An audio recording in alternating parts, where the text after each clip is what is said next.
하나님의 말씀 역대하 32장 24절에서부터 33절까지 말씀입니다.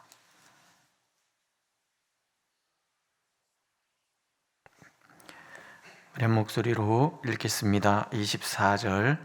그때에 히스기야가 병들어 죽게 되었으므로 여호와께 기도하매 여호와께서 그에게 대답하시고 또 이적을 보이셨으나 히스기야가 마음이 교만하여 그 받은 은혜를 보답하지 아니하므로 진노가 그의 유다와 예루살렘에 내리게 되었더니 히스기야가 마음의 교만함을 뉘우치고 예루살렘의 주민들도 그와 같이 하였으므로 여호와의 진노가 히스기야의 생전에는 그들에게 내리지 아니하니라. 히스기야가 부와 영광이 지극한지라 이에 은금과 보석과 향품과 방패와 온갖 보배로운 그릇들을 위하여 창고를 세우며 곡식과 새 포도주와 기름의 산물을 위하여 창고를 세우며 온갖 짐승의 외양간을 세우며 양떼의 우리를 갖추며 양떼와 많은 소떼를 위하여 성읍들을 세웠으니 이는 하나님이 그에게 재산을 심히 많이 주셨음이며 이 히스기야가 또 기온의 윗샘물을 막아 그 아래로부터 다윗성 서쪽으로 곧게 끌어들였으니 히스기야가 그의 모든 일에 형통하였더라. 그러나 바벨론 방백들이 히스기야에게 사신을 보내어 그 땅에서 나타난 이적을 물을 때에 하나님이 히스기야를 떠나시고 그의 심중에 있는 것을 다 알고자 하사 시험하셨더라. 히스기야의 남은 행적과 그의 모든 선한 일은 아모스의 아들 선지자 이사야의 묵시책과 유다와 이스라엘 열왕기에 기록되니라. 히스기야가 그의 조상들과 함께 누움에 온 유다와 예루살렘 주민이 그를 다윗 자손의 묘실 중 높은 곳에 장사하여 그의 죽음에 그에게 경의를 표하였더라. 그의 아들 므낫세가 대신하여 왕이 되니라. 아멘. 국가적인 시련 뒤에 개인적인 시련도 있었습니다. 우리가 열왕기서나 이사야서를 읽어보면 병이 들었던 것 같아요. 이사야 통치가 29년인데 14년 즈음에 하나님께서 15년 연장을 시켜주신 거 보면 14년 짧은 시간을 살다가 가는 것이 하나님 부르시는 것이 하나님의 계획이셨던 것 같아요. 굉장히 아플 때에 히스기야가 하나님께 정말 간절히 기도를 하죠. 하나님, 제가 행한 선한 일을 기억하여 주옵소서. 그랬더니 하나님께서 이사야 선지자가 내 집을 정리하라 하고 말하고 성문을 나서기도 전에 하나님의 음성이 임해서 다시 돌아갑니다. 하나님이 15년을 연장해 주실 것입니다. 그걸 어떻게 내가 알 수 있겠습니까? 무슨 표적이 있으면 좋겠습니까? 여러분이 잘 아시는 대로 해가 15도 뒤로 물러가는 일, 정말 그런 일이 일어나는 거죠. 그러면서 히스기야가 병이 났습니다. 나머지 15년 동안에 히스기야가 굉장히 부강해진 것 같아요. 오늘 보면은 얼마나 많습니까? 보물도 많고 은금, 보석, 향품, 방패, 온갖 보배로운 그릇들, 창고를 세울 정도로 그걸 위해서 창고를 세우고 곡식을 위해서 창고를 세우고 외양간을 또 세워야 되고 또 여러 가지 성읍까지 만들 정도로 엄청나게 부흥해지는 거죠. 30절에 보면 히스기야가 그의 모든 일에 형통하였더라. 그러니까 하나님 앞에 충성한 사람의 삶이 얼마나 복을 받는지 이렇게 보여주는 거예요. 그런데 이게 문제인 거죠. 사람은 힘들 때 하나님을 찾고 하나님 앞에 겸손하기가 쉽지, 잘 나갈 때 하나님을 찾고 겸손하기는 쉽지 않습니다. 하나님께서 히스기야를 잠시 떠나시는 거예요. 시험하기 위해서. 이 즈음에 바벨론에서 사신들이 옵니다. 아마 히스기야의 명성이 거기까지 퍼졌던 것 같아요. 그리고 어쩌면 바벨론이라는 나라가 새로운 신흥 강국으로 부강하면서 전 세계를 어떤 정탐하는지도 모르는 거죠. 사신들이 왔는데 이때 하나님께서 히스기야를 잠시 떠났다는, 그 심중에 무엇이 있는지를 보시기를 하죠. 히스기야나 우리나 다를 바가 없는 거예요. 그 마음의 교만이 탁 나타나는 거죠. 자기가 데리고 다니면서 이 보물 창고들, 성전 모든 걸 다 보여주는 거예요. 왜 보여줬겠습니까? 이 과시거든요. 내 업적, 내가 이 놀라운 나라를 만들었다라는 거예요. 아버지 선대왕 아하스 시대에 그렇게 폭망했던 유다를 내가 이렇게 엄청나게 부흥시켰다. 자기 과신 거예요. 하나님을 드러내야 할 자리에 자신을 드러내는 잘못을 범하는 거죠. 하나님이 실패하는 거죠. 선지자가 찾아오잖아요. 열왕기서에 보면 선지자가 찾아와서 당신이 뭘 했습니까? 바벨론에서 내가 어떻게 살아났고 어떻게, 그러니까 와서 뭐 우쭈쭈쭈 하니까는 자기도 막 덩달아서 이래가지고 나라에서 다 보여줬습니다. 그랬더니 하나님이 책망을 하잖아요. 당신이 보여준 그 모든 것이 다 바벨론으로 옮겨갈 것입니다. 엄청난 충격을 받는 거죠. 히스기야, 오늘 성경에 보면 이 일 때문에 히스기야와 예루살렘 주민이 함께 뉘우쳤다. 그래서 하나님께서 히스기야 살아생전에는 이런 일이 일어나지 않도록 하나님이 막아주시는 거죠. 그러니까 우리는 늘 하나님 앞에서 내가 주어가 되지 않도록 굉장히 조심해야 되는 거예요. 어느 순간 내가 드러난다면 그게 바로 하나님의 시험이라는 것을 늘 염두에 둬야 되는 거죠. 하나님의 자리에 나를 두는 것, 우리가 이사야서를 읽어가면서 그 바벨론의 왕에 대한 책망이잖아요. 내 자리를 하늘 보좌에까지 올릴 것이다. 하나님과 대등한 자리까지. 이게 인간의 원죄거든요. 우리는 늘 하나님 대신 내가 뭘 주도하기를 원해, 내가 드러나기를 원해, 나를 사람들이 알아주기를 원하고. 섭섭하다, 이 말은 뭐예요? 나를 알아주지 않았다, 그런 얘기. 내가 이렇게 했는데 왜 알아주지 않아? 이 섭섭함이 사실은 사람들이 나를 알아주지 않은 것에 대한 슬픔이기도 하겠지만, 정확하게 뭐예요? 내가 주인공 되고 싶은데 왜 나를 알아주지 않아? 이런 거거든요. 하나님 앞에 살아가는 우리가 내세울 것 하나 없는, 참 하나님의 은혜 아니면 살아갈 수 없는 그런 존재라는 그 고백이 우리에게는 늘 떠나지 않아야 되는데, 어떤 때는 섭섭하고 어떤 때는 막 자랑하고, 이게 우리의 모습이라는 거죠. 이게 마지막 관문인 거예요. 하나님께서 우리에게 주시는 마지막 관문. 이것까지 우리가 합격한다 그러면요, 나는 하나님이 인정하는 사람이 되는 거죠. 바울 사도께서 왜 그렇게 자기를 쳐서 복종시키려고 애를 썼겠습니까? 고린도서에 보면은 자신의 경험한, 하나님을 경험한 것을 얼마나 많이 잖아요. 나는 방언, 모든 은사 다 갖고 있는 사람,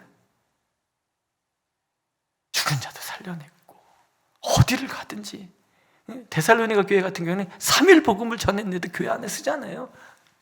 3주. 생각해 보세요. 제가 돌아다니면서 3주만 복음을 전했는데 교회 하나가 선다 그러면, 이야, 전 막 나 얼마나 대단한 목사인 줄 알아? 이러고 다녔을 거예요. 근데 바울 사도는 그러지 않아요. 늘 자기를 쳐서 복종시키고, 나는 죄인 중에 괴수입니다. 나의 나됨은 하나님의 은혜입니다. 그리고 내 안에는 육신의 정욕과 성령의 소욕이 서로 부딪혀서 나는 끊임없이 갈등한다. 결국은 나의 모든 정욕을 십자가에 못 박는 것 외에는 살아날 방법이 없다. 그리고 어느 날인가부터는 나는 예수 그리스도와 십자가 외에는 말하지 않는다. 그리고 나서 그 말년에 디모데에게 고백하는 얘기는 나의 달려갈 길을 다하였다. 나의 달려갈 길을 다하였다. 나 이만큼 이루었어, 그런 자랑하는 거 아니죠. 나의 달려갈 길 선한 싸움, 하나님이 나를 기억해 주시기를. 그러나 그 삶조차도 사실은 바울은 자랑하지 않아요. 나의 나됨은 오직 하나님의 은혜입니다. 나는 그저 죄인 중에 괴수였을 뿐입니다. 나를 이렇게 사랑하신 하나님의 은혜로 나는 살았습니다. 마지막 시험까지도 통과한 사람이 바로 바울이라는 그런 얘기죠. 오늘 우리가 무엇을 열심히 하는 거 되게 중요합니다. 그러나 그것을 열심히 하고선 나의 존재 자체도 다 사라진다 그런다면 정말 성숙함의 극치에 있는 거죠. 잘 안 되기 때문에 우리는 그래서 끊임없이 나를 돌아봐야 되고, 내가 내 모든 말의 주인공이 되지 않도록 그렇게 늘 바라봐야 되는 거죠. 이게 하나님께서 원하시는 우리의 모습인 거예요. 그럼에도 불구하고 히스기야가 회개하잖아요. 근데 이 왕이 얼마나 존경받는 왕이었다 그러면 왕이 잘못한 거잖아요. 그런데 예루살렘 주민 전체가 왕을 위해서 회개하며, 하나님 아닙니다, 왕의 잘못이 아닙니다, 우리 잘못입니다. 그러면서 이 성 전체가 하나님 앞에 회개를, 이런 아름다운 모습이 그만큼 히스기야는 굉장한 왕이었구나, 그런 생각이 드는 거예요. 제가 언제 한번 말씀드렸잖아요. 성경을 읽을 때는 히스기야 당대의 이야기도 있지만 그것을 기록하는 그 역대서를 기록했던 그 시대 이야기가 담겨져 있는 거예요. 역대서를 기록한 하나님은 이 역대서의 저자를 통해서 무슨 얘기를 들려주고 싶으신 거냔 말이죠. 우리는 늘 연약해. 그렇게 훌륭한 왕 히스기야도 넘어질 수 있어. 하나님이 붙들어 주지 않으면 얼마든지 교만에 빠질 수 있다는 거예요. 그런 우리에게 하나님은 말씀하시는 거죠. 전심으로 나를 바라면 이것조차도 이겨낼 수 있도록 하나님은 힘을 주신다는 거예요. 온 세상을 두루 살피사 전심으로 하나님을 찾는 자, 매 순간 하나님을 찾는 자는 이런 교만의 유혹조차도 이겨낼 수 있는 그런 성숙한 신앙으로 인도해 가신다. 시대가 누구 한 사람을 정죄하는 것이 아니라 하나님 앞에 온전하게 살았던 사람이 넘어지는 그 순간에 그것을 나의 아픔으로 알고 함께 기도했던 예루살렘 주민들처럼 우리가 함께 기도하는 이 공동체가 되는 거, 함께 회개하는 이 공동체가 됐을 때 얼마나 우리가 견고해질 수 있는가. 이건 오늘 우리에게는 무슨 얘기가 돼요? 우리 교회 안에서도 목사님이 교만에 빠질 수 있는 거고요, 장로님들이 교만에 빠질 수 있는 거고요, 권사님들이 교만에 빠질 수 있는 거예요. 우리 안에 누군가가 잘못할 수 있는 거죠. 그런데 그것을 정죄하고 비난하고 밀쳐내는 그것이 아니라 하나님께서는 예루살렘 주민이 히스기야의 죄를 끌어안고 함께 기도했던 것처럼 우리 또한 함께 그 문제를 하나님 앞에 회개하고 같이 그 자리에 내려가서 기도하는 그런 공동체 되는 걸 하나님은 원하시는 거죠. 그게 교회라는 거예요.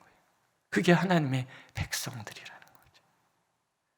예수께서 말씀하시죠. 너희가 헤아리는 그대로 너희가 헤아림을 받을 것이다.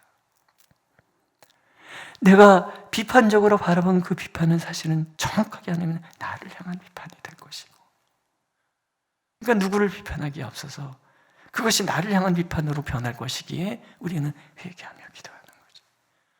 그 사람을 끌어안고 기도하면 하나님은 이곳에 놀라우신 은혜를 더하여 주시는 거죠.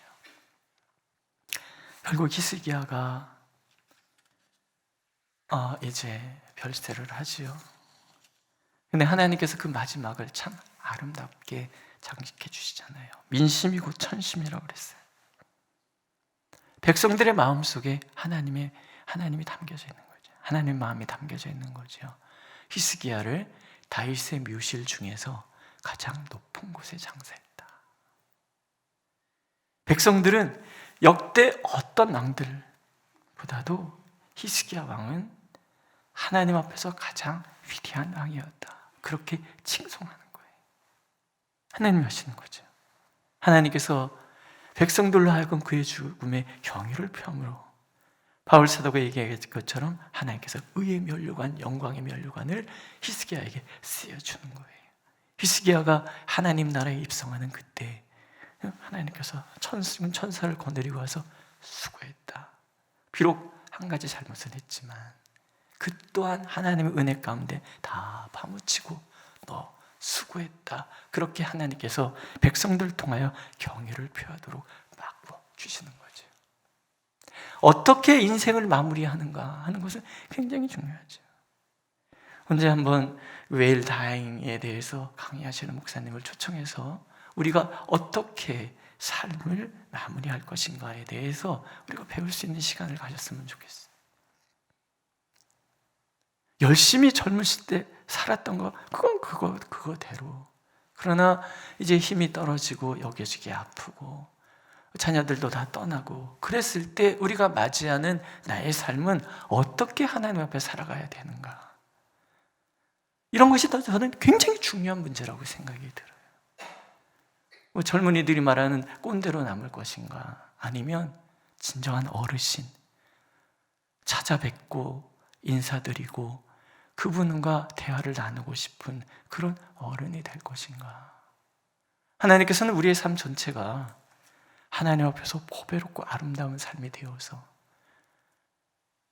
찾아뵙고 인사하고 참 그 어르신 만나고 오면 마음이 이리 좋을 수가 없어. 내 인생에 이 답답함들이 뻥 뚫리는 것 같아. 이런 삶을 하나님 우리가 살기를 원하시는 거지. 그렇게 인생이 마무리되고 그래서 우리가 하나님 나라에 들어갈 때 예수께서는 아마 천군 천사를 거느리고 우리를 맞아주실 거예요. 이런 소망이 있으십니까? 저 높은 곳을 향하여 나간다는 삶, 그 삶 자체가 그래서 귀한 삶이고 하나님은 그 삶을 보배롭게 생각하요. 그래서 성도의 죽음을 기뻐하시는 그 죽음조차도 복을 주시기를 원하시는 하나님. 오늘도 이 새벽에 주님 전에 앞서 기도하시는 여러분들은 이미 그 삶을 살고 계시는 거죠. 하나님 앞에 끊임없이 나를 비춤으로 하나님 앞에서 나조차도 사라지는 그러한 삶. 한번 생각해 보세요. 나의 마지막은 얼마나 귀한 삶이 될 것인가. 오늘도 하나님은 그렇게 변함없이 하나님을 바라봄으로 하나님을 향하여 우리의 걸음이 뚜벅뚜벅 전진해가는 걸음 되기를 간절히 원하고 계십니다. 기도하겠습니다. 한 사람의 삶이 모든 이들에게 정말 모든 사람들이 경의를 표하는 그런 삶이 된다면 이보다 복된 삶이 어디 있겠습니까? 하나님, 우리가 늘 주님과 동행하고 하나님 앞에서 나는 미진도 없이 다 사라지고 오직 주님의 영광만이 가득하고 주님의 이름만이 가득하고 주님의 역사만을 찬송하는 소리가 가득한 삶 되도록 우리를 인도하여 주시옵소서. 예수님의 이름으로 기도드렸습니다. 아멘. 하늘에 계신 우리 아버지, 아버지의 이름을 거룩하게 하시며 아버지의 나라가 오게 하시며 아버지의 뜻이 하늘에서와 같이 땅에서도 이루어지게 하소서. 오늘 우리에게 일용할 양식을 주시고 우리가 우리에게 잘못한 사람을 용서해 준 것 같이 우리의 죄를 용서하여 주시고 우리를 시험에 빠지지 않게 하시고 악에서 구하소서. 나라와 권능과 영광이 영원히 아버지의 것입니다. 아멘.